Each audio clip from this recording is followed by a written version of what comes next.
Going back to my childhood days, ANZAC Day was always very, very important.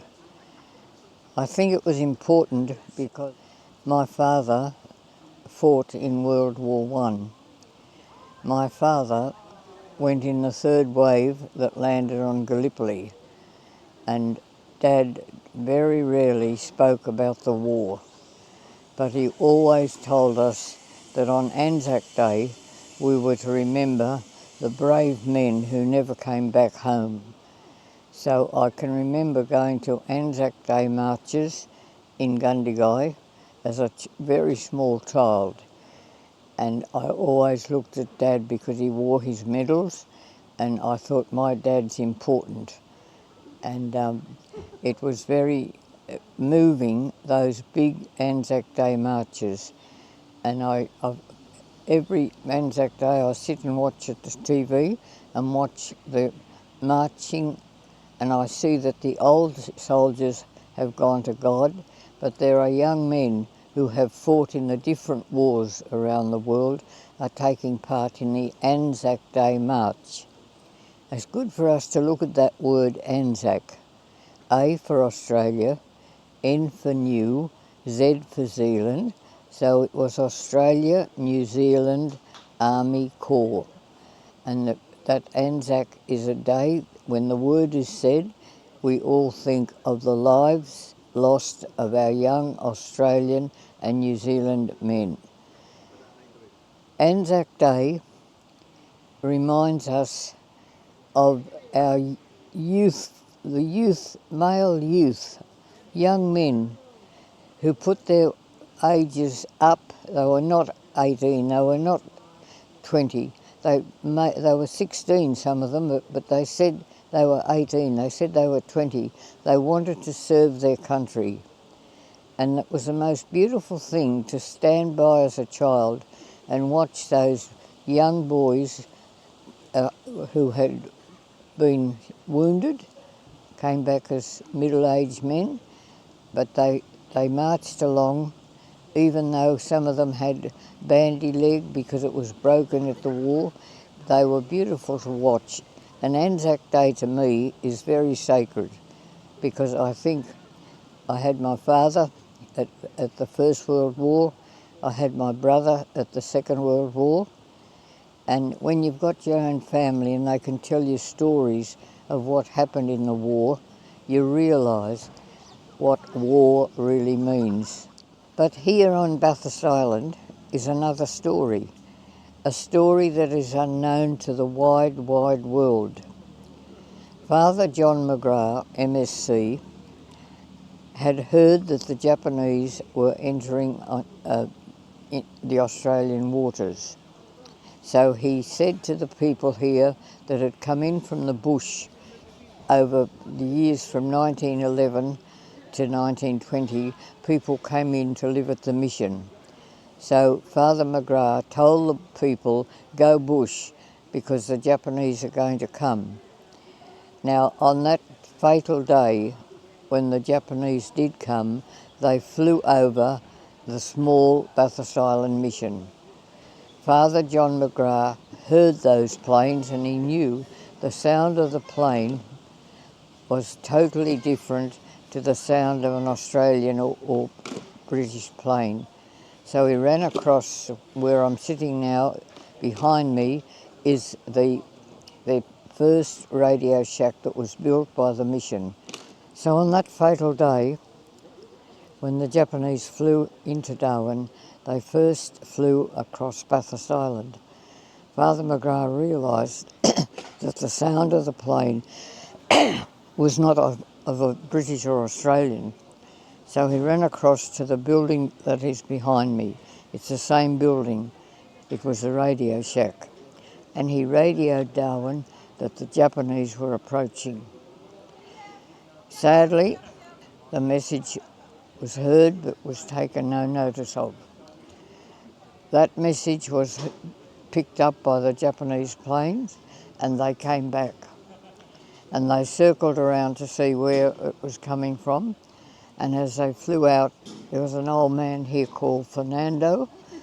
And Fernando was just looking at the planes as they flew away, but the shells from the plane hit his leg and he was lame from that time on. Then the war was declared. It was on in Australia, but Darwin was not prepared. People were all out bush and having a good time, getting bush food. And one morning they were walking along and Matthias Wurrumiyanga, the statue behind me, Matthias heard something. So Matthias said shh to the other men, be quiet. So when they all stood still and looked through the trees, they could see a foreign man, a Japanese man. So they hid themselves in the trees, and when darkness fell, they followed him. And he saw Mina Puntalura feeding her baby. So the pilot was thirsty. So the pilot went to Mina and asked Mina for a drink. Mina was afraid, so she picked the baby tight and ran away. And that is when Matthias picked up a stick, poked it in the back of the Japanese pilot and said, stick 'em up. He then looked at the Japanese pilot, and in one leg he had a gun and in the other leg he had a map. And on that map were the places marked that they would bomb as they went south to the southern states.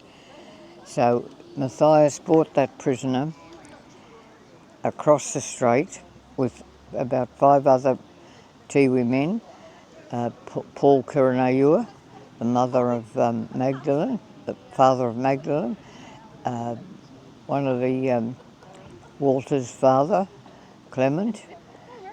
There were 3 men that brought that Japanese pilot across the strait and gave him to Father McGrath, and there was a army personnel over here and he was taken prisoner.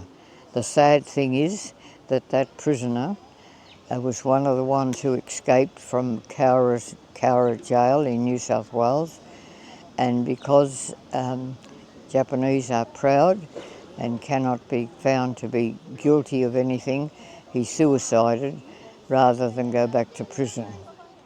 Another unsung hero was Louis Mankara. Louis was on Melville Island, and Louis was at the past Garden Point area. He and his brothers were walking along in the bush and they saw a Japanese army coat. So they looked at that and they thought something's going on. Then they found the body of a dead Japanese. They walked a little further and they saw 3 Japanese sitting down and having a talk. So Louis very bravely went in and captured those 3 Japanese and brought them back here across the strait to Father McGrath. When they got here, Louis said to Father McGrath, "Father, give me a bullet." And Father said, "What do you want a bullet for, Louis?" And Louis said, "Father, you give me 1 bullet, I give you 3 Japanese." There's another group of men that have never been recognised, and they're known as the Black Watch. These men are mainly from Melville Island. They joined up to help the Australian soldiers during World War II. Many nights those men went across to Timor in a submarine. When the submarine surfaced, those Tiwi men with packs of food and ammunition tied around their bodies would swim to the shore of Timor in the dark and leave the ammunition and food on the beach. Swim back to the submarine and the submarine would submerge. The story is told that there was one great Tiwi Holder Adams. Holder Adams was deaf. He was deaf because when the submarine would submerge, his Holder Adams' ears would bleed and bleed and bleed. He never complained. He kept going on that submarine to take food and ammunition to the Australian and New Zealand soldiers who were fighting in Timor in the Second World War. If you go to the museum at Bathurst Island, you'll see a plaque dedicated to the many black watchmen who served during the war. And sadly, they were not recognised for many years, and they were recognised at a little ceremony many years later. But these are the men, the Tiwi men, the unsung heroes who did these deeds during World War II and had not been recorded. And same as Louis' story, the same as Matthias' story. People come here and have no idea that the first prisoner of war was captured on Tiwi Islands. People of Australia have much to learn about the Northern Territory and especially about the wartime on Bathurst Island. We have Callista's father, Jacko. Jacko saw a ship go down, so Jacko went on when the tide was out, and Jacko found the bodies of dead seamen. He saw bodies of people who were still alive. Jacko helped those people. Never recorded. The story of the Don Isidore. The story of the Don Isidore at Tantipi. The Japanese bombed that, and it had the Filipino sailors on it.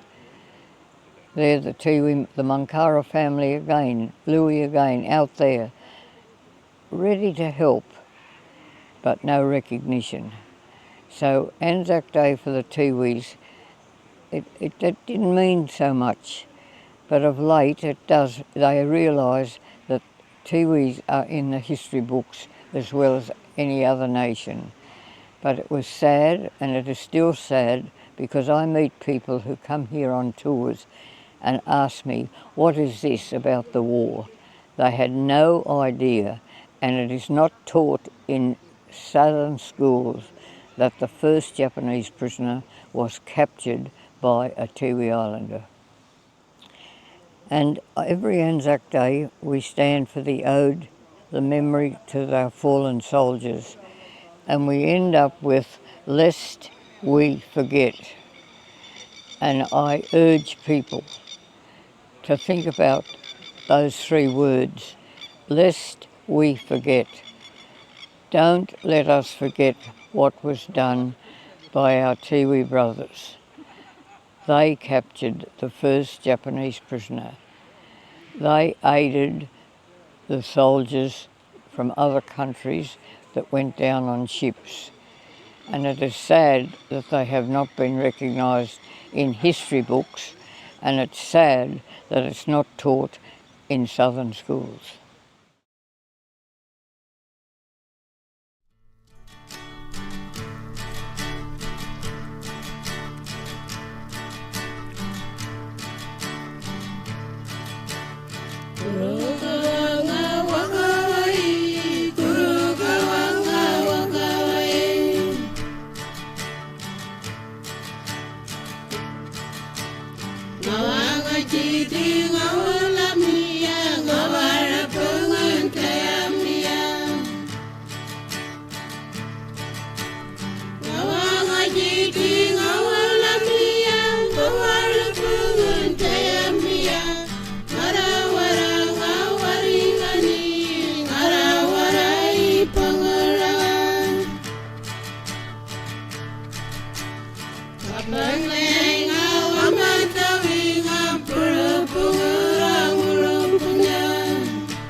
Kapan